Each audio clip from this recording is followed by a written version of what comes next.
La libertad religiosa es un derecho humano fundamental que reconoce la libertad que gozan todas las personas de vivir de acuerdo con sus creencias y prácticas religiosas, de manera personal y colectiva, en los espacios públicos y privados. Este derecho representa la fe de la persona y protege su libre expresión. En la Fundación Conciencia Nacional por la Libertad Religiosa nos dedicamos a la promoción del derecho humano de la libertad religiosa a través de la investigación, educación y difusión en diferentes sectores de la sociedad. Trabajamos para que la libertad de pensamiento, conciencia y religión sea reconocida y protegida para generar un ambiente de respeto que beneficie al tejido social. La tolerancia hacia todas las creencias religiosas es un valor indispensable que nos une como individuos y nos enriquece como sociedad. Conciencia nacional por la libertad religiosa, por el derecho a creer. ¿Cómo afecta la pandemia de COVID-19 a las religiones? ¿Es la religión una actividad esencial para la sociedad? ¿Las restricciones al culto público limitan la libertad religiosa? Encuentra respuesta a estas preguntas y más en el panel virtual de libertad religiosa en tiempos de COVID-19. Organiza la Fundación Conciencia Nacional por la Libertad Religiosa. Buenas tardes a todos, bienvenidos a este panel virtual sobre libertad religiosa en tiempos de COVID-19. Queremos agradecerles a los que se han conectado. Tenemos asistentes de todos los estados de la República y queremos hacer una mención especial que este panel tiene como finalidad poder contestar algunas de las preguntas del sector religioso sobre qué sucede en materia de libertad religiosa durante este tiempo. Desde la declaratoria de la pandemia, no solo nuestro país, sino el mundo completo, se ha modificado, ha cambiado nuestra vida. Y el tema de la religión, cómo la profesamos, cómo la vivimos, también se ha modificado. Han habido restricciones al culto público y este panel pretende contestar o resolver algunas de estas dudas o preguntas que tenemos. Tenemos, como lo mencioné, asistentes de toda la República. También tenemos gente ya conectada de otros países de América Latina. Queremos reconocer también la presencia y la asistencia de representantes y miembros de todos los consejos interreligiosos del país. También nos acompañan diversos funcionarios públicos de los 3 niveles de gobierno, a los cuales agradecemos que estén atendiendo también a este panel. Igualmente, hacemos notar que este es un evento interreligioso. Tenemos personas ya conectadas de diferentes denominaciones, confesiones de fe, creencias, y tenemos líderes de organizaciones religiosas, también tenemos líderes de organizaciones civiles. Reconocemos también la presencia aquí de Interalianzas México, de CAMEX, quienes están también participando aquí como asistentes. En fin, a todos ustedes queremos agradecerles por haberse conectado y estar viendo esta transmisión. Tendremos la oportunidad de escuchar a 3 de los especialistas, de los académicos más importantes de nuestro país en materia de derechos humanos y libertad religiosa. Cada uno de ellos tendrá la oportunidad de compartirnos sus comentarios, sus pensamientos durante 15 minutos y al final tendremos la oportunidad también de hacer preguntas y respuestas. Así que durante las participaciones les pedimos que a través de la herramienta de preguntas y respuestas de la plataforma nos hagan llegar sus preguntas y trataremos de responderlas al final de las participaciones de cada uno de los ponentes. Vamos a dar inicio con la participación del doctor Alberto Patiño Reyes, quien él es un académico, investigador de la Universidad Iberoamericana, es doctor en Derecho por la Universidad Complutense de Madrid, maestría en Derecho Constitucional y Ciencias Políticas en el Centro de Estudios Constitucionales del Reino de España. Como ya lo dije, actualmente es profesor investigador del Departamento de Derecho de la Universidad Iberoamericana en Santa Fe, en la Ciudad de México. Es miembro del Sistema Nacional de Investigadores Nivel 1 y también es integrante del Consorcio Latinoamericano de Libertad Religiosa. Así que damos el tiempo al doctor Alberto Patiño. Adelante. Muchísimas gracias, muy buenas tardes.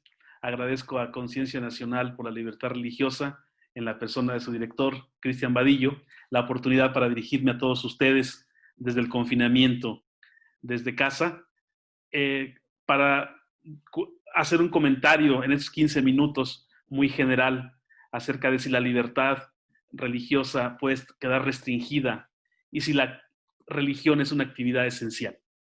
Pues para responder a estas interrogantes que nos plantea Conciencia Nacional, yo me haré referencia a la experiencia que hay en otros países. Fundamentalmente haré referencia al caso alemán, al caso francés, al español y al norteamericano, haré una breve referencia.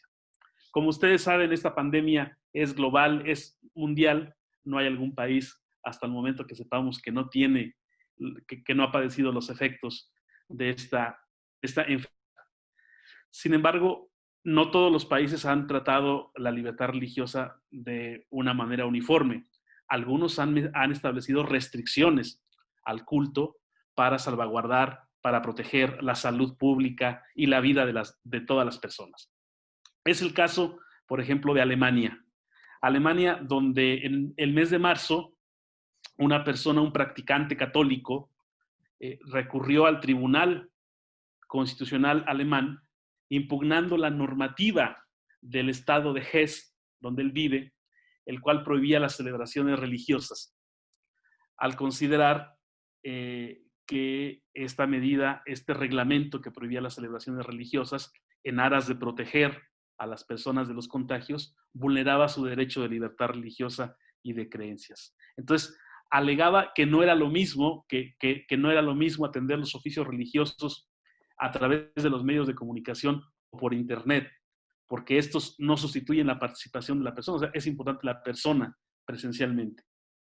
La sentencia del Tribunal Constitucional me llama la atención porque dice, la protección frente a estos peligros, frente a los peligros de la pandemia, pues efectivamente está presente y constituye la restricción a la libertad religiosa, permitir asistir al culto, una grave intromisión en el derecho fundamental. Así dice, hay una grave intromisión en el derecho fundamental de libertad religiosa de esta persona. Sin embargo, tras una evaluación de las consecuencias de la medida, dice que los peligros que afectarían la salud y la vida, pues serían más graves si se permitiera la entrada a los templos, entrar nuevamente a los templos, en aras de proteger la salud y la vida. Porque no solamente se estaría poniendo en riesgo a las personas que voluntariamente asistan a los servicios religiosos, sino también por vía del contagio a un número mayor de personas. Entonces, el Tribunal Constitucional no niega la importancia de la libertad religiosa, dice que es efectivamente es una grave intromisión a su derecho fundamental, pero en este caso dice que tiene prioridad el derecho a la salud y a la vida. Sin embargo, también establece que la restricción debe ser temporal, es decir, hasta en tanto no las autoridades sanitarias determinen que se puede reanudar y que se puede abrir el culto. Y como ustedes saben, en mayo se empezaron a reabrir los templos en Alemania y por ahí, a mediados, casi a finales de mayo, también hubo un rebrote en uno de estos templos. Me parece que fue una iglesia bautista, me parece, no estoy muy seguro, no tengo el dato exacto, hasta lo que pude leer el día de hoy, fue una iglesia bautista donde surgió un rebrote nuevamente del coronavirus y esto puso en estado de alarma nuevamente a las autoridades sanitarias de Alemania, que habían sido muy cuidadosas en la reapertura de los templos. Razón por lo cual ahora pues están tomando las medidas necesarias, extremadamente escrupulosas de higiene para las personas que asisten a templos, a sinagogas y a mezquitas. Por otro lado, también tenemos que en Francia pasó una cosa muy curiosa porque Francia es una república laica, como todos sabemos, y en Francia se establecieron medidas para volver a la normalidad también de manera gradual en mayo, permitiéndose hasta 10 personas en centros comerciales y en establecimientos como restaurantes, bares, cafeterías, pero no así en los templos. Curiosamente, el gobierno galo no permitió la entrada a los templos. Hubo por ahí un grupo de recurrentes en este caso acudieron al Consejo de Estado francés a solicitar que la misma medida para las personas en establecimientos mercantiles, en establecimientos comerciales como los supermercados, pues también se aplicara a las personas para que pudieran asistir a los templos. Entonces el Consejo de Estado resolvió en su favor, ordenando al gobierno francés que permitiera la reapertura de los templos hasta para 10, un máximo de 10 personas, como lo había hecho ya en los supermercados y en otro tipo de establecimientos. Esta sentencia del Consejo de Estado francés pide al gobierno francés que otorgue el lugar que le corresponde a la libertad de culto y que las restricciones que se le impongan sea como a cualquier otra libertad fundamental y que deban ser justificadas y proporcionadas. En este caso se invocaba que no era proporcionada la medida que sí permitía a las personas que acudían a los supermercados y no a los lugares. Entonces también el gobierno recomendó que a partir del 2 de junio se reabrieran nuevamente los templos, ya con presencia de feligreses. Emitió una serie de recomendaciones que fueron avaladas tanto por la Conferencia de Líderes Religiosos de Francia, la Asamblea de Obispos Ortodoxos en Francia, la Conferencia de Obispos Católicos en Francia, el Consejo Francés de Culto Musulmán, el Consistorio Israelita Central de Francia, la Federación Protestante de Francia y la Unión Budista de Francia. Entonces, tuvo que intervenir el Consejo de Estado, repito, ordenando al gobierno francés la reapertura de cultos. Y esta reapertura, repito, no fue en automático que se abrieran solamente los cultos y ya. El gobierno dio como plazo a partir del 2 de junio y estableciendo una serie de medidas higiénicas que no voy a decir aquí porque no viene el caso, ustedes lo pueden dar en internet, escrupulosamente, como ha sido también el caso en Alemania, para que las personas puedan ingresar conservando la distancia en un espacio de 4 metros cuadrados, estableciendo que no pueden ahí cómo debe ser la sana distancia, las medidas de protección, las medidas de higiene y la seguridad. Ojo, que prevalezca la seguridad para evitar el posible contagio o rebrote de contagios de coronavirus. Y como sé que el tiempo en estas charlas es terrible, voy a pasar ahora al caso de Australia. Australia también fue muy peculiar porque a partir del 1 de junio, es decir, hace 10 días, entró la fase 2 de lo que sería la desescalada o la vuelta a la normalidad. Entonces, en algunos estados de Australia, por ejemplo, en el estado de Victoria, las restricciones fueron quitándose poco a poco. Se permite en los lugares de culto, en los templos, la congregación, la reunión de hasta 20 personas en ese solo espacio. También ya se permite la asistencia de personas a las bodas, a las celebraciones nupciales, y hasta un número de 50 personas en los funerales, incluido el ministro. Igual las 20 personas, más aparte el ministro en los lugares de culto. Y así se fue repitiendo esta medida en algunos estados, 20 personas para ceremonias dentro de los templos y hasta 50 en funerales. Se repitió esta medida en los estados como Queen Island, Australia del Sur, South Australia y en algunos otros. Llama la atención un dato muy interesante. En el estado de South Gales, donde está la capital Sydney, ahí en un primer momento se permitió, en una primera fase se permitió incluso hasta 50 personas en bares, en cafés, en salones de belleza, pero solamente 10 personas en los lugares de culto, en las sinagogas, sobre todo en las mezquitas y en los templos cristianos. Después de numerosas protestas, incluso ahí los líderes religiosos protestaron a la manera de que se protesta en estos países, es decir, enviando escritos a través de la prensa, buscando la interlocución con las autoridades, pues que también se tomara de manera análoga el número de personas que pudieran estar en las celebraciones de culto, como las que se permitía en estos establecimientos, como los salones de belleza, los bares y los cafés. La buena disposición, el sentido común y la racionalidad de las autoridades, bueno, pues permitieron equiparar este número de feligreses, de fieles, de 50 personas también en los lugares de culto, observando en todo momento medidas escrupulosas, que no viene al caso aquí decirlas, porque pues todos más o menos las sabemos, y en todas se repite lo mismo, observar las medidas de distanciamiento social, de higiene, de protección para los congregantes en estos templos. Otro país, también ya para ir casi cerrando, muy cercano a nosotros, pues es España, que apenas a finales de mayo inició la fase 2 de la desescalada que ellos le llaman para volver a la normalidad.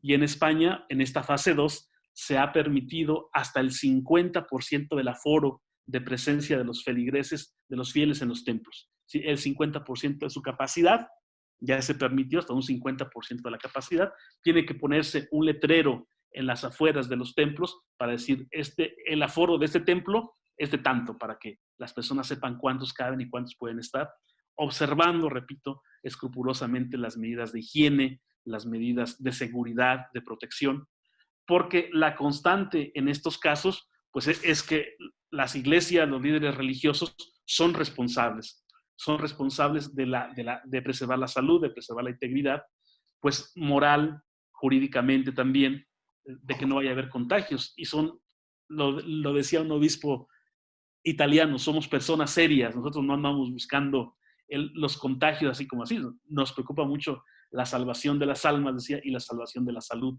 física de las personas. Entonces, esta ha sido la constante, y ustedes saben, aquí nuestro vecino del norte, que el presidente Donald Trump pues estableció esta medida de que la religión se considerara una actividad esencial en los Estados Unidos para la reapertura gradual también de la vuelta a la normalidad. Inclusive no se quedó en ese discurso, sino que dio la orden a los gobernadores para que en sus estados replicaran esto, dijeran que la libertad religiosa era una actividad esencial. Y ponía el ejemplo el presidente Donald Trump. El aborto ahora ya se considera actividad esencial durante la pandemia. La ONU ya mandó, ya estableció, dijo, el aborto es una actividad esencial que no puede suspenderse durante la pandemia. Incluso algunos gobiernos están obligados a suministrar los abortivos a las personas que desde casa quieran abortar. ¿Y por qué no así la libertad religiosa? Entonces, en Estados Unidos se consideró una actividad esencial por el gobierno federal y se dio la orden también para que los gobiernos estatales, algunos ya lo han establecido así, sea considerada una actividad esencial. Porque desde luego que la religión es una actividad esencial. No podemos decir que solamente la reapertura de bares, de cafés, de salones de belleza es esencial y la libertad religiosa no. Las personas tienen un derecho al culto. La libertad religiosa no solamente es el culto, porque muchas veces se piensa, pues ya tienen las misas, ya tienen las celebraciones por internet o por medios electrónicos de comunicación. No, la libertad religiosa va más allá. Efectivamente, los líderes religiosos, los ministros, han estado activos en su derecho a libertad religiosa, brindando la asistencia espiritual en los hospitales, al personal médico, a los enfermos, a las familias que han perdido a sus seres queridos por esta pandemia. Pues ahí no ha habido restricción, allí están los líderes religiosos al frente. También tristemente han fallecido líderes religiosos por estar acompañando pues, a sus fieles en esta pandemia. Es el caso, por ejemplo, de sacerdotes. Yo tengo el caso de sacerdotes católicos que por estar atendiendo durante la pandemia, por estar algunos feligreses, pues se contagiaron y fallecieron. Me imagino que también hay pastores, hay líderes religiosos de iglesias cristianas y de alguna otra denominación, porque esta pandemia no selecciona a los enfermos. Están muriendo miles de personas de todas las denominaciones. Entonces, la libertad religiosa no puede quedar restringida, es una actividad esencial. Y yo nada más para terminar, porque el tiempo se me agota, pediría que el gobierno mexicano, en la medida en la que vaya cambiando el semáforo en amarillo, tenga en cuenta que la libertad religiosa es una actividad esencial y está incluso por encima del comercio y de las actividades de bares y supermercados. Muchas gracias, estoy a sus órdenes para cualquier pregunta. Gracias.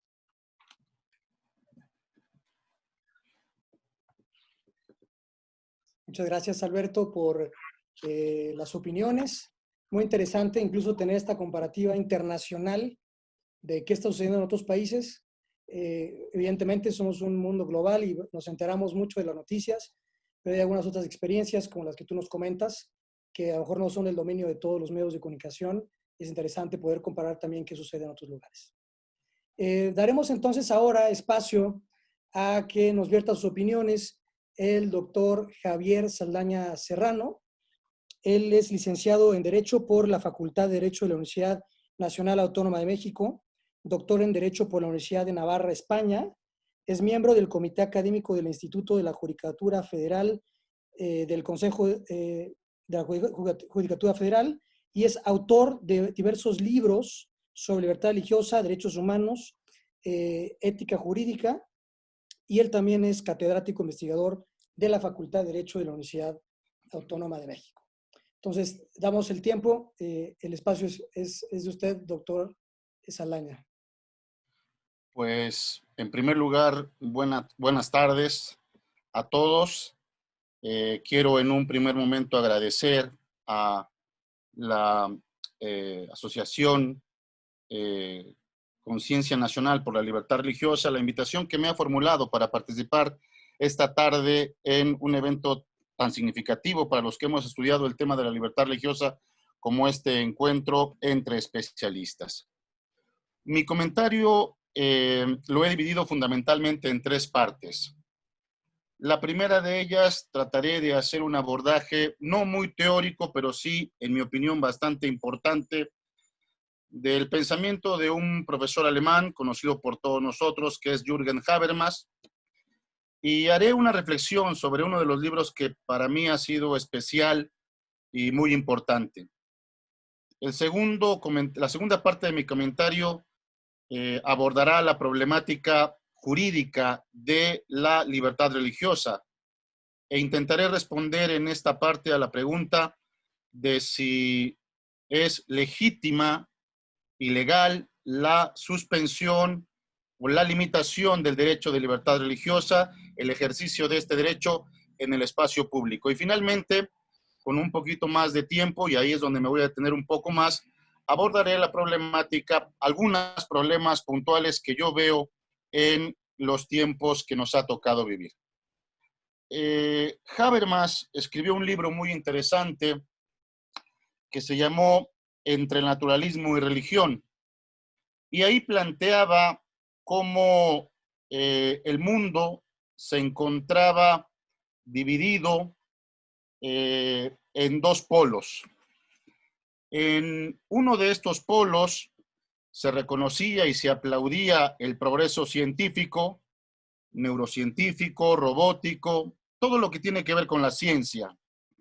Y parecía que este polo había hecho desaparecer el espíritu religioso o la presencia religiosa, espiritual de la sociedad, que sería precisamente el otro polo. La pandemia me parece que ha puesto en su lugar a cada uno de estos dos polos y nos ha mostrado con la mayor claridad posible qué es lo que debemos esperar de cada uno de ambos ámbitos.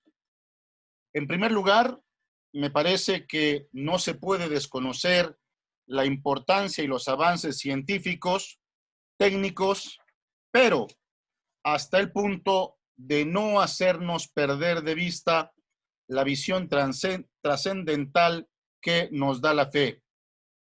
Y precisamente lo que nos ha mostrado también esta pandemia, pues es que ese espíritu trascendental, ese ánimo de Dios, esa hambre de Dios que representa la libertad religiosa, pues nos muestra el otro lado de la moneda, la esperanza y el consuelo del corazón que nos permiten superar tanto dolor y sufrimiento en el mundo. Esto me da la pauta a mí para también hacer un comentario que me llamó la atención en algún punto que escuché en la radio cuando se afirmaba que se estaba atentando contra el Estado laico cuando las enfermeras y los médicos oraban o rezaban antes de entrar a su trabajo. Evidentemente que esa tesis la defiende un posicionamiento laicista que en las actuales circunstancias no se puede entender. No podemos dejar toda nuestra confianza en la ciencia y pensar que ésta ha venido a suplir la visión trascendental del mundo.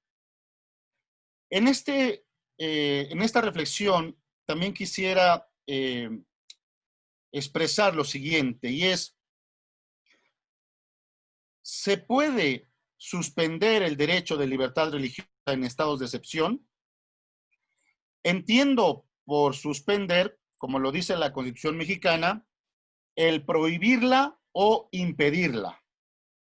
Lo digo esto también porque se han escuchado en los medios de comunicación nacionales afirmaciones como las de el presidente municipal de tal lugar ha cerrado los templos por la pandemia. El gobernador de tal estado ha ordenado también cerrar los templos por la pandemia. La pregunta que yo me formulé cuando escuchaba este tipo de comentarios es, ¿existe una, una normativa constitucional que suspenda, que prohíba o que impida el derecho de libertad religiosa? Y si nos atenemos a lo que dice tanto la legislación nacional a nivel de la Constitución y la legislación internacional, particularmente los documentos que vinculan a México para el ejercicio de sus derechos, nos podremos dar cuenta de que no existe con esa jerarquía normativa una disposición constitucional que suspenda, que pueda suspender el culto religioso. De hecho, si nosotros echamos un vistazo por lo que ha señalado la Secretaría de Gobernación, lo que ha dicho la Secretaría de Gobernación es simplemente exhortar a los líderes religiosos para que puedan no oficiar el culto público dada el peligro del contagio de la pandemia. Pero no existe una normativa constitucional que la prohiba. Como lo señala esta prohibición, la señala expresamente la Constitución, solo bajo ciertas circunstancias, y también lo señalan los documentos internacionales. Bien, ahora intentaré abordar en estos minutos ya que me quedan la pregunta con la que se inició nuestra exposición, nuestro conversatorio, y es sobre si la religión es esencial para la sociedad. La respuesta evidentemente es afirmativa.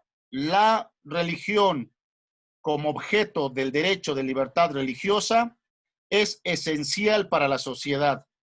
Y yo utilizaré dos argumentos, uno de carácter teológico y otro de carácter filosófico. El primero, se puede perfectamente recordar las palabras del Señor en el Evangelio de Lucas, cuando dice que no solo de pan vive el hombre, sino de toda palabra que sale de la boca del Señor.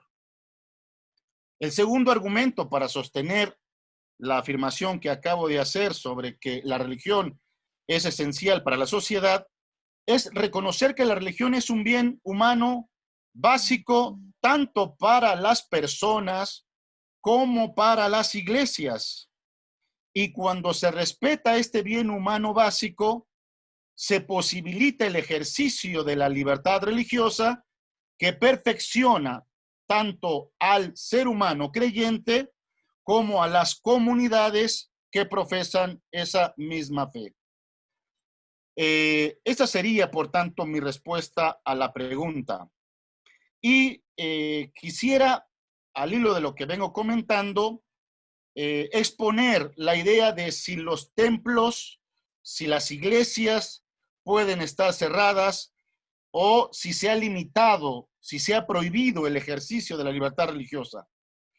Y la pregunta ante esta situación es que se puede realizar el ejercicio de la libertad religiosa de diferentes maneras. Por ejemplo, lo que hemos experimentado en los últimos tiempos, pues han sido las celebraciones por los medios de comunicación, por el internet, por las redes sociales, en donde claramente se está ejerciendo el derecho de libertad religiosa tanto de las comunidades como de la feligresía.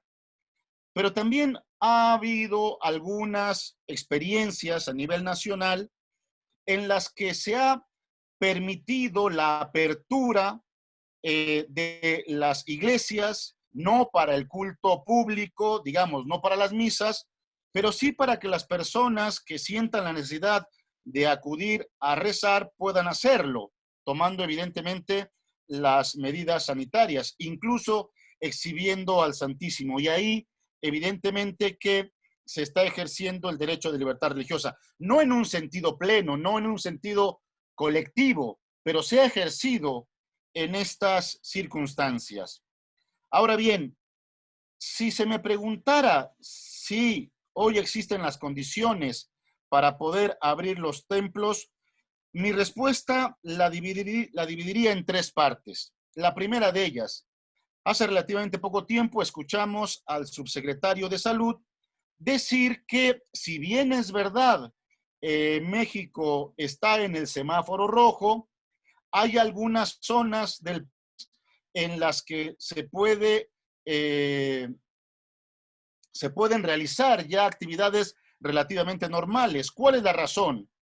La razón es porque en esos lugares, en esos municipios, no se ha detectado ningún contagio o los que han habido son muy menores. Incluso escuché en alguna noticia como en Oaxaca hay municipios en donde no hay ninguna persona contagiada, o donde la hubo, después la remitieron a la capital, y en donde esas comunidades no tienen ningún tipo de contagio, los llamados municipios verdes. La pregunta que uno se formula, ¿en esos lugares cabe la posibilidad de que pueda haber un culto público, colectivo? Y mi opinión es que sí. Ahora, la situación se puede complicar un poco más porque ¿qué sucede en aquellos centros de población pues mayoritarios, ¿no? Y evidentemente que ahí hay un problema y un problema grave. Yo en este punto diría que hay zonas muy contaminadas como la Ciudad de México, particularmente Iztapalapa, o en el norte del país, Mexicali, pues que sería muy arriesgado proponer la apertura de los templos para el culto público. Pero habrá otras zonas, cuando estas pasen al semáforo amarillo, en donde se pueda llevar a efecto el ejercicio de la libertad religiosa, tomando en consideración todas las medidas higiénicas disponibles. Y bueno, ya había dicho que en aquellas zonas en donde esté el mayor punto de contagio, ahí me parece que no se debe de abrir todavía los templos a el ejercicio público. Quisiera señalar solamente dos últimas cosas en estos 2 minutos que quedan, que son las siguientes. Y hay un tema que es importante también y preocupa, es el tema económico. El tema económico. Tanto los líderes, los sacerdotes o los pastores, como las propias iglesias tienen gastos para su manutención y también para la manutención del templo. ¿Qué hacer en esos casos? Bien, yo lo que pienso es que así como los empresarios han pedido ayuda al gobierno para que les dé algún tipo de estímulo económico y no puedan cerrar, sobre todo los pequeños empresarios, no veo cuál sea la razón por la que no se pueda solicitar también este dinero al gobierno. O en el supuesto también de que no se pudiera, que el gobierno pueda de alguna forma exentar los impuestos del predio, del agua o de la luz a los templos. También me parece que se puede paliar el aspecto económico, el problema económico, con la posibilidad de que los líderes religiosos puedan solicitar la ayuda económica a su feligresía. Y evidentemente que ahí se pueden tomar distintas medidas. Por ejemplo, las de que esa donación no se cobre en impuestos o en la cuenta donde se deposita ese dinero, pues no se paguen también impuestos, ¿no? Finalmente diría, pienso que la pandemia es esencial, pienso que hay que tomar todas las medidas para no contagiarse, pero por último señalaría una cosa, creo que la libertad religiosa también tiene otras formas de expresarse y de manifestarse. ¿Cuáles son estas? Nos hemos quedado callados los que pertenecemos a una asociación religiosa respecto a, me parece, en forma artera, ha hecho el gobierno imponiendo una serie de políticas públicas que tienen que ser votadas por los legisladores en un momento en el que es imposible una sana discusión. Me refiero a temas como el aborto, me refiero a temas como la guía para saber a quién se le da el ventilador, y creo que la libertad religiosa también tiene que ver con eso, con elevar la voz de los líderes religiosos en defensa de los derechos humanos que forman parte de su ideario religioso. No quiero espantarlos, con esto termino, señores.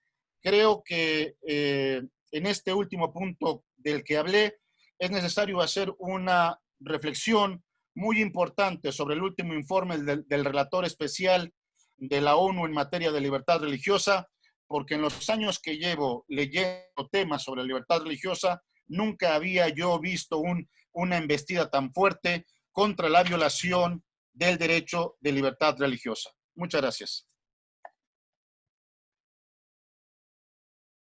Muchas gracias al doctor Saldaña por su exposición. Gracias por recordarnos incluso que de manera multidisciplinaria la pandemia ha afectado a las religiones, no únicamente en el tema del culto, sino incluso en temas de sociabilidad, temas económicos.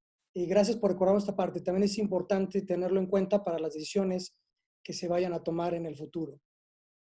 Entenderemos ahora, escucharemos la participación del doctor Carlos Pérez Cuevas, es licenciado en Derecho, maestro en Ciencias Jurídicas y maestro en Derecho Procesal Constitucional, doctorado en Derecho por la Universidad Panamericana, máster internacional en Derechos Humanos y certificado en Anticorrupción por la IACA.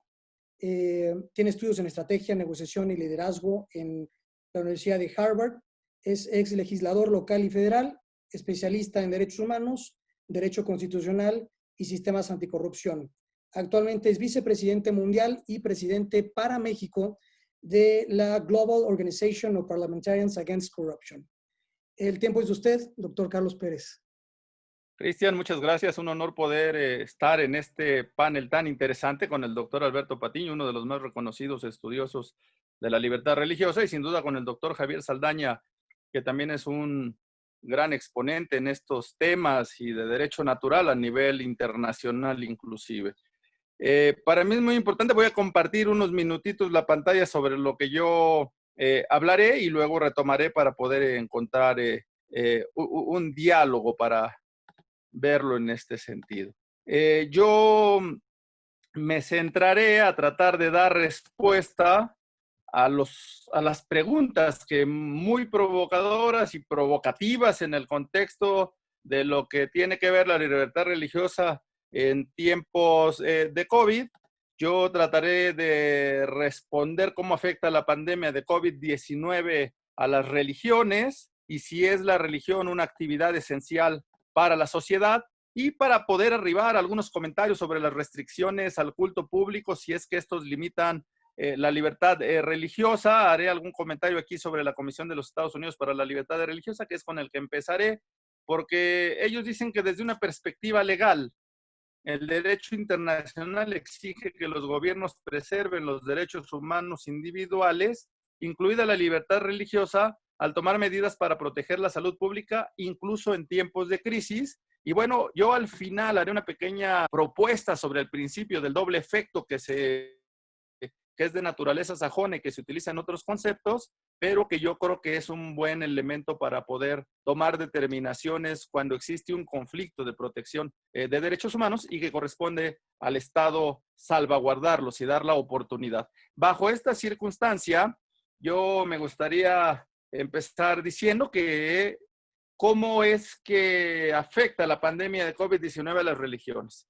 La pandemia de COVID-19 ha venido a traer una afectación mundial, global, a toda la humanidad, algo con lo que no contábamos, algo que nos viene a traer una problemática cuando vivimos un momento aparente de control total, un momento en el que se piensa que por el avance tecnológico, por el desarrollo científico, en esas circunstancias se piensa que se tiene el control. Es más, desde una visión de lo que tratamos, había seres humanos que se pensaban semidioses o prácticamente dioses, que tenían asegurada la vida, las circunstancias, y un virus, un diminuto virus, nos vino a que nos metiéramos en nuestra casa, nos vino a confinar, nos vino a demostrarnos que hay una serie de elementos y principios que tenemos que proteger. Y uno de esos tiene que ver con el contexto de la dignidad de la persona humana, del valor de la persona como tal, de la esencia de la persona, en el valor que esto corresponde a la esencia de la persona. Y esa circunstancia nos pone en una reflexión profunda, porque yo he escuchado por muchos lugares si esta pandemia nos traerá para reflexionar y ser buenas personas, para poder entender qué es el ser humano, el centro de las acciones. La realidad es que en muchos aspectos, cuando se quiera hacer así, así podrá ser. Desafortunadamente, en un río revuelto, como también puede generar una crisis que no se percibía como tal, también es elemento para poder generar una circunstancia donde puede salir lo peor del ser humano. Entonces, aquel que se roba lo que no le corresponde y se corrompe, aquel que toma las circunstancias del gobierno para tratar de extender su espacio político en el tiempo, y entonces vemos que en esta circunstancia no todo da para poder generar una dinámica de bien común o de desarrollo. Desafortunadamente es también un caldo de cultivo para lo peor de la humanidad, de tal manera que esa misma afectación que les da a los seres humanos en general, a todos los países, como lo hemos visto, pues sin duda viene a afectar uno de los elementos sustanciales, que es la libertad religiosa. Yo aquí, por ejemplo, quiero tomar un planteamiento en el contexto de lo que significa el derecho humano sustancial a la libertad religiosa. Como bien ya lo había dicho el doctor Patiño, y ahí no ahondaré más, pues es un contexto elemental de la persona, es un derecho humano fundamental, es una circunstancia que no se puede limitar, que no tiene que ver solo con las manifestaciones de culto, que tiene que ver con el aspecto interno de las personas, con el valor esencial de lo más profundo de sus creencias, de su sentir, de su ser mismo. Porque el efecto religioso en los seres humanos nos permite definirnos quiénes somos, cómo somos, por qué somos. No solo es un contexto del derecho humano en la circunstancia de la realidad temporal, es un contexto del derecho humano en el sentido interno de nuestra relación con lo trascendente, con el valor superior, con lo supremo. Y en esa medida es uno de los elementos que tenemos que considerar para tomar en cuenta. Yo lo ligaría aquí directamente al tema de si es la religión una actividad esencial para la sociedad. Primero yo diría que es una actividad, es una actividad esencial del ser humano, y si es actividad esencial del ser humano, luego entonces es una actividad esencial de la colectividad, de la sociedad, porque no se entiende la sociedad sin el ser humano. Es un concepto sustancial. Y entonces ahí, más que verlo en el tema de conjunto, es la protección de ese derecho humano fundamental de libertad en el ámbito personal, repercute en el ámbito de la sociedad. Que además en una circunstancia de pandemia, en una circunstancia de confinamiento, esa relación con lo trascendente y esa relación con lo superior es lo que permite de alguna manera tener esa posibilidad de desarrollo pleno del ser humano. Si eso se limita, si eso se controla, pues de alguna manera es como si nos cercenaran una parte de nosotros mismos. Es como si nos hicieran una transformación de fondo para dejar de ser quienes somos. Sin duda, aquí se cruzan algunos elementos en cuanto al deber del propio Estado de realizar. Y a mí me gustaría retomar a razón de un libro que recientemente el doctor Javier Saldaña, que por cierto, muy interesante y un estudio introductorio de muy alta calidad sobre justo los derechos humanos, escrito por John Finnis. A mí me gusta mucho el contexto que rescata y él mismo realiza ahí en su estudio introductorio sobre el contexto de los bienes humanos básicos. Y yo quisiera rescatar ese contexto porque ahora este derecho humano fundamental de la libertad religiosa, entendido como un bien humano básico, que quiere decir que los derechos humanos encuentran su contenido en eso que se definen bienes humanos. No son concesiones legales, no son circunstancias de acuerdo ciudadano, de acuerdo político, de acuerdo legal. Son elementos sustanciales del ser humano. ese bien humano básico, y es bien humano básico porque si no, no podríamos determinarnos seres humanos, no podríamos vivir como humanos, no podríamos desarrollarnos como humanos, pues nos viene a dar esa base. ¿Qué quiere decir el bien humano básico en el caso de la libertad religiosa? Pues ese bien es el bien de la religión, es el bien de la expresión, es el bien de la manifestación, es ese bien del derecho de libertad religiosa como tal. Y en ese contexto yo me atrevería a afirmar, así como lo han hecho los doctores Patiño y Saldaña, que efectivamente estamos frente a una actividad esencial para el ser humano y para la sociedad, que no puede restringirse. A mí me gustaría así brevemente hacer un recuento en el Sistema Internacional de Protección de los Derechos Humanos, en los mecanismos internacionales. Este tema está integrado. Si lo viéramos primero como en una circunstancia internacional, pues tendríamos que ver que hay diversos instrumentos que han permitido que esto se tenga como un asunto mucho más amplio. Desde la Declaración Universal de los Derechos Humanos de 1948, que ya se habla perfectamente del contexto de libertad religiosa, pero que no puede restringirse, a aspectos como la Declaración sobre Eliminación de todas las formas de intolerancia y discriminación fundadas en la religión o las convicciones, que data de 1981, donde se afirma el contexto de tener la religión y respetarse cuáles son esas convicciones. O quizá instrumentos como la propia Declaración sobre los Derechos de las Personas pertenecientes a minorías nacionales, étnicas, religiosas y lingüísticas, donde habla también del cuidado de los aspectos religiosos, o los mismos pactos internacionales, como el Pacto Internacional de los Derechos Civiles y Políticos, que además de consagrar el derecho a la libertad religiosa, pues hay una amplia extensión sobre su propia protección. El Pacto Internacional de los Derechos Económicos, Sociales y Culturales, en fin, los convenios sin convenciones, inclusive, por ejemplo, fíjense en los convenios de Ginebra de 1949, un contexto que tiene que ver con elementos de guerra, donde se determina perfectamente que ni siquiera en tiempos de guerra se puede suspender el contexto de la libertad religiosa y todas sus expresiones. Expresiones tales como que los enemigos que han sido capturados se les respete sus circunstancias de religión y de culto, incluso si han fallecido y tienen que ser enterrados, pueda poderse determinar que sea conforme a sus creencias, en fin, elementos que verdaderamente son sustanciales. Y solo quiero detenerme un poquito en el contexto de la Declaración Americana de los Derechos Humanos, en el Pacto de San José, que sin duda, bueno, en el artículo 12 establece la libertad de conciencia y de la religión, pero tiene un apartado muy interesante, que es el capítulo 4, que habla de la suspensión de garantías, interpretación y aplicación, y concretamente el artículo 27, que habla de la suspensión de garantías. Y habla inclusive, el artículo primero, en caso de guerra, de peligro público o de otra emergencia que amenace la independencia o seguridad del Estado parte, este podrá adoptar disposiciones que en la medida y por el tiempo estrictamente limitados a las exigencias de la situación, suspendan las obligaciones contraídas en virtud de esta convención, siempre que tales disposiciones no sean incompatibles con las demás obligaciones que les impone el derecho internacional y no extrañen discriminación alguna, motivados en raza, color, sexo, idioma, religión u origen social. Pero lo más interesante es el apartado 2. La disposición precedente no autoriza la suspensión de los derechos determinados en los siguientes artículos. Habla de diversos artículos y yo solo me centro que establece el 12, libertad de conciencia y religión.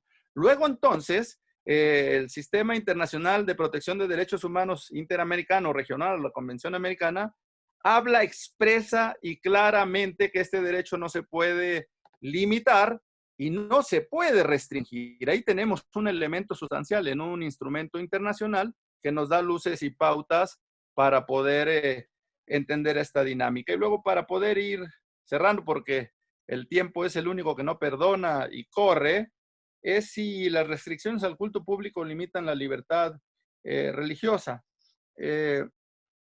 Realmente en el caso de nuestro país es un tema, primero, de un extremo a otro.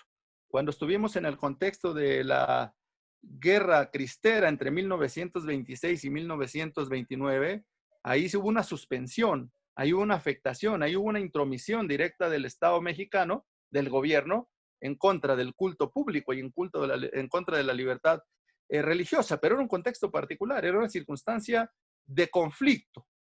El caso después que hemos visto fue cuando se dio el problema de la influenza, de la gripe H1N1, donde hubo un proceso de limitación, pero fue muy corto. La actuación del gobierno creo que tuvo coordinación con la empresa, con las sociedades, y fue un tiempo que de alguna manera pues se pudo controlar muy rápido. El problema lo vivimos ahora. Primero un virus que no esperábamos, primero una conceptualización mundial en una sociedad líquida, en una sociedad del cansancio,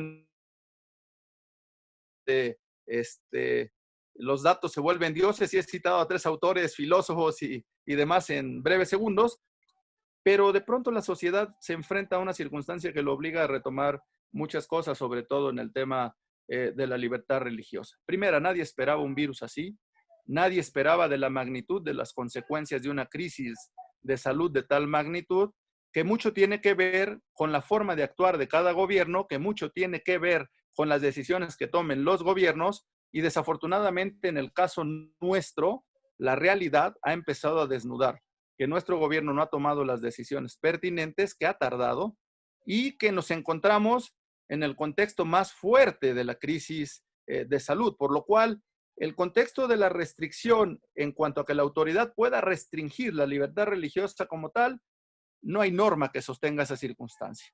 E inclusive, como ya lo he dicho en el tema del sistema internacional, al contrario, se protege, inclusive en temas de conflictos de guerra o en conflictos de salud o alguna otra cuestión de afectación al propio Estado. La libertad religiosa es un derecho que está plenamente garantizado, no podrá suspenderse según la propia Convención Americana de los Derechos Humanos, el Pacto de San José. Y luego en el contexto a mí me gustaría tocar que aquí viene un choque de derechos. Y entonces la autoridad tiene que entrar en una decisión, la autoridad, pero también los particulares. A ver, si los datos de la autoridad dicen que hemos pasado la curva, que está domada, que está controlada, pero la curva que observamos con los propios datos de la autoridad dice que cada día hay más fallecimientos, que cada día hay más contagiados, entonces ahí surge una realidad que nos tiene que obligar a tomar una decisión. Los datos de la autoridad no son del todo fiables. Y no son del todo fiables porque una cosa dice el discurso y otra cosa dicen los hechos. Eso obliga a las autoridades religiosas porque en este momento no hay una restricción más que no se usen los espacios públicos. Digamos que no hay una restricción específica de violación a la libertad religiosa en México porque la condicionante ha sido general. General en el sentido de los lugares que son públicos, donde puede haber concentraciones, pues como son los templos o son los espacios de culto, pero eso mismo ha sido para otros espacios, es decir, no lo hay.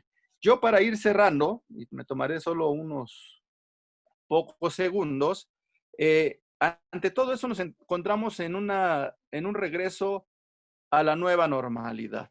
Una nueva normalidad que no está del todo definida, una nueva normalidad que pone en riesgo, sí, las libertades y la tentación de las autoridades para tener controles, pero que también obligan a los ciudadanos a actuar en consecuencia y actuar en un razonamiento de qué es lo que verdaderamente conviene. Porque los dos derechos que aquí chocan son el derecho a la salud y el derecho a la libertad religiosa. Por eso decía yo que me gustaría cerrar con el contexto del principio del doble efecto, que al final de cuentas es un contexto que se ha utilizado para otras materias, que es un concepto referido al razonamiento jurídico sobre lo lícito, sobre la licitud o ilicitud, que genera un efecto bueno o malo. Bajo esa circunstancia, yo me atrevería a decir que hoy la autoridad se tendría que ceñir a este principio de doble efecto. Es el Estado el que está obligado a garantizar los derechos humanos fundamentales. Y en este caso, por supuesto que debe de garantizar el derecho a la salud, pero tiene que buscar también garantizar los otros derechos, y entre ellos uno muy específico, que es el derecho de libertad religiosa. Este principio habla de un contexto de protección constitucional desde los derechos fundamentales, distinguir entre los efectos de una determinación contra otros elementos. Para cerrar, yo, igual que el doctor Patiño y que el doctor Saldaña, haría un exhorto para que la autoridad pudiera tomar la conciencia de que el derecho humano de libertad religiosa es un derecho humano fundamental, pero que es un derecho esencial del ser humano y un derecho esencial de la sociedad. Por lo tanto, en esa circunstancia, tendría que actuar en consecuencia. A la par del desarrollo de las propias actividades que tendrán que ir tomándose conforme a la normalidad, entonces también tendrían que irse abriendo los espacios, permitiendo los cultos. El reto enorme va a ser, primero para el gobierno, pero después también para las religiones y los propios líderes religiosos, para actuar en consecuencia y razonar qué es lo que más conviene, cómo se puede abrir de una manera segura, cómo se puede retomar el culto, cómo se puede retomar la libertad religiosa plena sin tampoco afectar el derecho a la salud, y al Estado le corresponderá hacer lo contrario. ¿Cómo garantizar la salud sin afectar un derecho humano esencial que nos permite ser humanos, que nos permite trascender en lo más profundo de nuestro ser como personas, que es la libertad religiosa? Muchas gracias, Cristian. Es cuanto les agradezco a todos. Excelente. Muchas gracias, doctor Carlos Pérez Cuevas, por tu intervención. Yo sé que estamos a distancia. Quisiera de todos modos pedir un aplauso para los tres, desde donde quiera que estemos. Un aplauso para todos ustedes. Es interesante, como ya lo decíamos hace rato, que la pandemia ha modificado nuestra vida, ha modificado la forma en que incluso nos relacionamos con otras personas, pero tenemos la tecnología hoy en día y podemos incluso reunirnos como lo estamos haciendo hoy. Tenemos ahorita más de 500 personas conectadas al panel. Queremos agradecerles por haberse unido, por haber participado y asistido a este evento.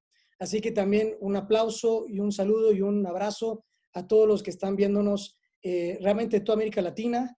Tenemos aquí, hay gente que nos pide saludar, tenemos gente de Chile, de Argentina, de Colombia, tenemos gente de Perú y por supuesto de cada uno de los estados de la República.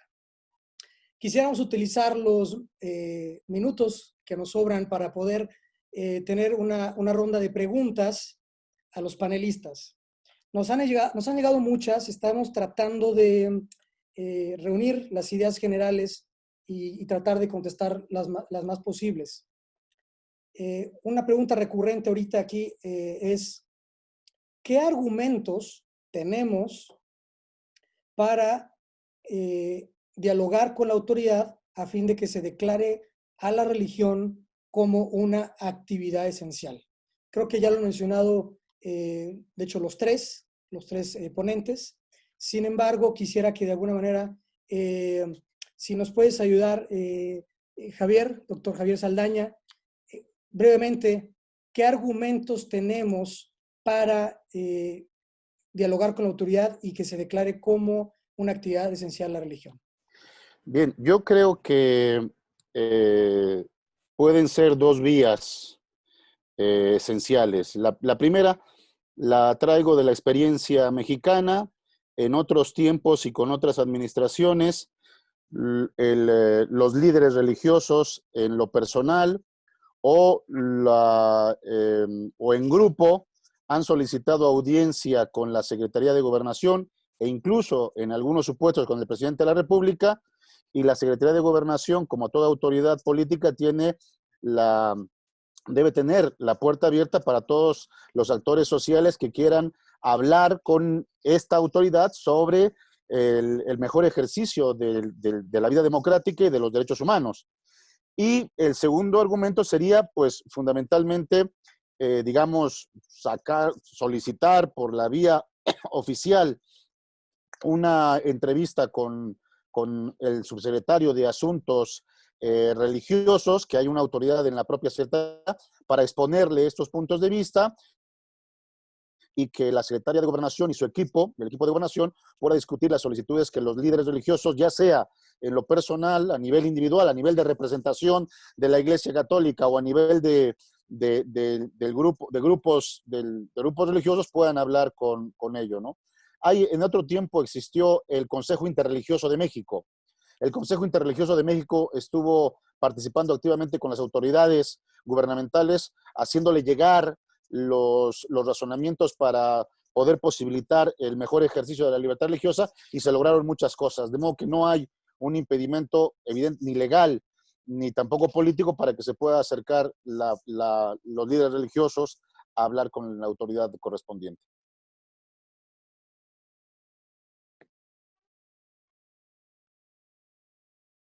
Gracias. Muchas gracias, doctor Saldaña. Otra pregunta más que tiene que ver un poquito con lo que ya mencionaron también, y quisiera hacer esta pregunta al doctor Carlos Pérez Cuevas, por favor. Entendiendo que la libertad religiosa, a grandes rasgos, es mi libertad personal de unirme a una religión, profesar una religión, pero también es mi libertad de vivir de acuerdo a sus principios, enseñanzas, ritos, de manera personal y privada, pero también de manera pública y colectiva. La pregunta sería, ¿las restricciones al culto público limitan la libertad religiosa? Vaya, entendemos que no solamente el culto público es la manera en la que podemos profesar o vivir nuestra religión. Entonces la pregunta sería, ¿esto limita la libertad religiosa? Y otra, ¿cómo podríamos garantizar continuar viviendo nuestra libertad religiosa a pesar de las restricciones y el aislamiento social? Muchas gracias. Es una pregunta muy interesante y que además viendo aquí en el chat algunas más que hablan de prudencia, que hablan de que efectivamente tenemos que vivir nuestro contexto de libertad religiosa y culto, pero también tenemos que cuidar la posibilidad de no contagiar, de no afectar, de no caer en un proceso también de expansión de la propia crisis de salud. Tiene que ver con un asunto realmente de racionalidad. Yo estoy haciendo un estudio más detallado sobre el concepto del principio del doble efecto, no solo para el contexto jurídico. Al final de cuentas, como lo planteaba Tomás de Aquino, era un razonamiento que teníamos que hacer sobre una acción que puede tener un efecto bueno y un efecto malo. Entonces, yo creo que aplicaría también para nosotros hacer algún aspecto de razón, en el sentido de que si ya hay una restricción legal que evite el culto público cuando se está dando autorizaciones para retomar otras actividades que se denominan esenciales, como el trabajo, como la actividad económica, y hubiese una restricción específica al culto público, ahí habría una violación que habría que denunciar y que habría que exhibir. Si el contexto sigue como ahora está en el contexto general, por lo menos en el caso de México, de que lo que está restringido es la reunión pública, los espacios públicos, indistintamente de los que sean, entonces en esta circunstancia no hay una afectación o violación. Digamos que la afectación está en razón de que no podemos reunirnos a expresar nuestra fe, a manifestar nuestras formas de relacionarse, que aunque algunas en una religión son de una forma, en otra religión son de otra forma, es decir, tampoco son transversales.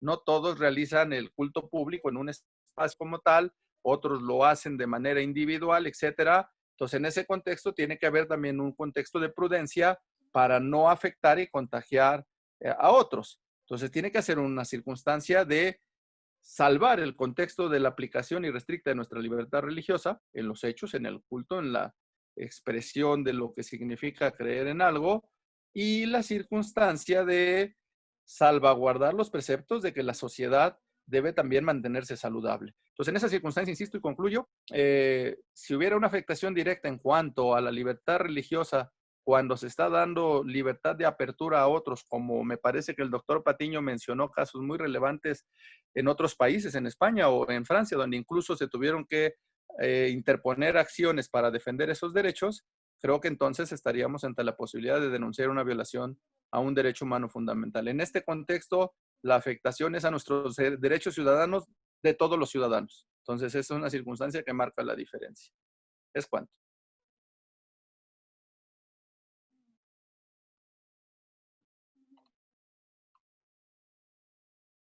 Excelente. Muchas gracias, doctor Carlos Pérez. Entendiendo que hay una inquietud muy importante aquí con el asunto de la apertura de las iglesias y los templos. escuchamos todos los días comentarios de diferentes líderes religiosos. Ayer alguien nos comentaba que se han puesto a todas las iglesias o a todas las religiones encuadradas en una misma modalidad actualmente por las autoridades, no solamente nacionales, incluso internacionales. La propia Organización Mundial de la Salud se ha encuadrado la religión junto con las demás organizaciones, pero también a todas las religiones iguales. Ayer alguien nos comentaba que a él de manera personal sí le afecta no poder reunirse. Él decía, me afecta el no poder ir físicamente a participar de la Eucaristía, porque para su convicción religiosa, hacerlo en persona es como tomar el cuerpo de Cristo. Y otros comentarios hemos escuchado de otros líderes que dicen, bueno, algunas medidas que se han tomado por parte del gobierno es permitir que se abran las iglesias para que la gente vaya a rezar. Y entonces estos otros líderes dicen, nada más que nuestro culto, nuestras actividades religiosas son diferentes. Necesitamos a alguien que dirija la alabanza. No somos igual que otra religión que posiblemente pueda abrir puertas para rezar. Entonces, entendiendo esto, que son las manifestaciones y la práctica religiosa son diferentes, doctor Patiño, ¿qué podríamos recomendar a las autoridades para abrir este abanico de posibilidades, no solo para la reapertura de las iglesias y de los templos, sino para que las medidas puedan ser equitativas y puedan ser tan amplias que representen a la gran diversidad de religiones que hay en nuestro país? Bueno, yo creo, no sé si me escuchen ahí, estamos ante, es la gran pregunta, porque por lo menos las más de 9,000 asociaciones religiosas que están registradas ante la Secretaría de Gobernación, pues están presentes en el territorio nacional y tienen esa personalidad y están actuando ante el Estado mexicano. Pero de ahí a establecer cada una de las 9,000 cómo va a operar, pues sería imposible. Yo creo que el gobierno está estableciendo los protocolos de seguridad, de higiene para todos, y creo que también aquí entra en juego la capacidad de diálogo, de organización de las iglesias. La Conferencia del Episcopado Mexicano, por ejemplo, ya estableció su protocolo de actuación. Cada una de las diócesis está estableciendo su protocolo de actuación.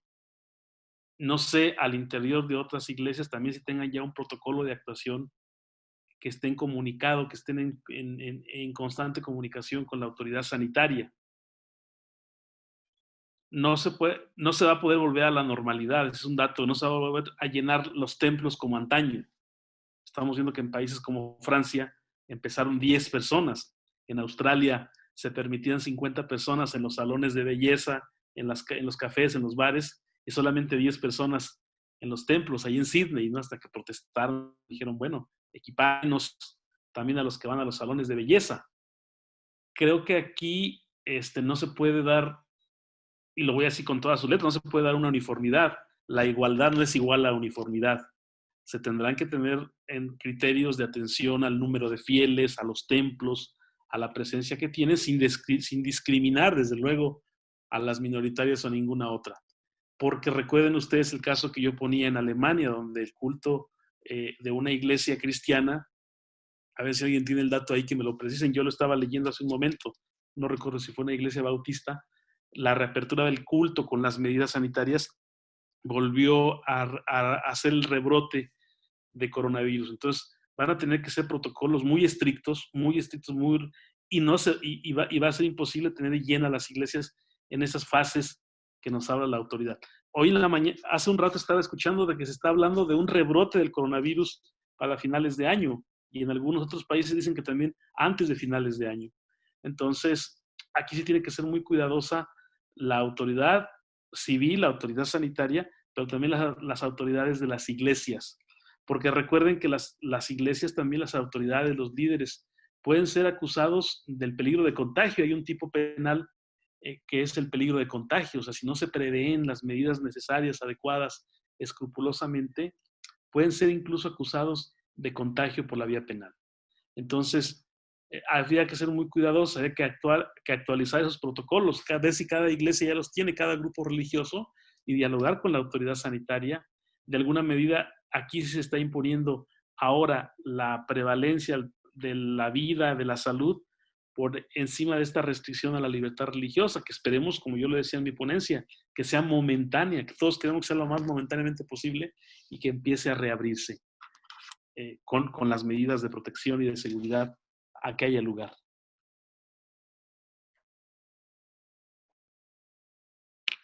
Excelente. Muchas gracias, doctor Patiño.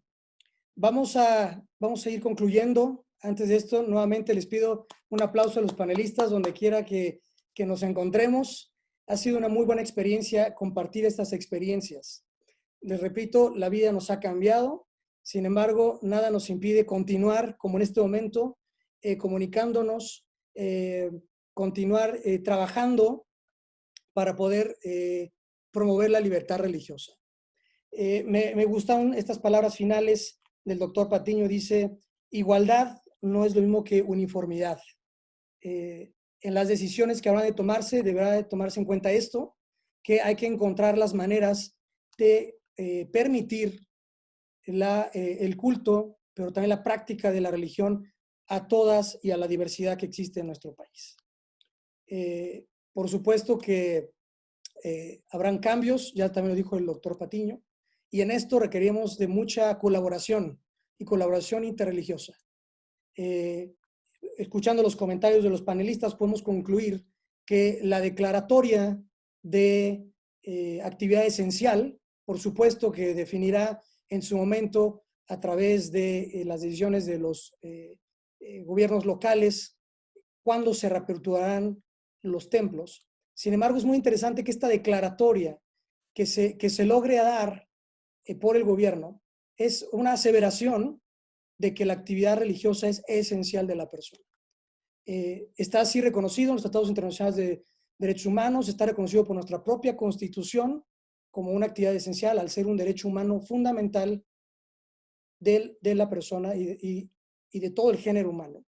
Sin embargo, ha sido interesante que otros países ya han hecho esta declaratoria muy puntual ante la pandemia. Entonces, esta colaboración interreligiosa será clave para lo que continúe, no solo para la reapertura de los templos, sino para estas nuevas formas de vivir la religión, de llevar a cabo el culto. Y me refiero a la colaboración es cuando ayudamos a otros para que puedan tener sus cultos o puedan tener libertad, automáticamente estamos también ayudando a nosotros mismos a tener la libertad de poder profesar. Así que con esto queremos culminar este panel. Por favor, estén atentos de nuestras redes sociales. Desde la Fundación queremos agradecerles por haberse conectado a este evento. Seguiremos teniendo más paneles como estos con diferentes temas. Síganos en redes sociales y en nuestra página web. Un abrazo a todos, donde quiera que estén. Deseamos que se encuentren con bien y con salud. Un abrazo y nos seguimos viendo.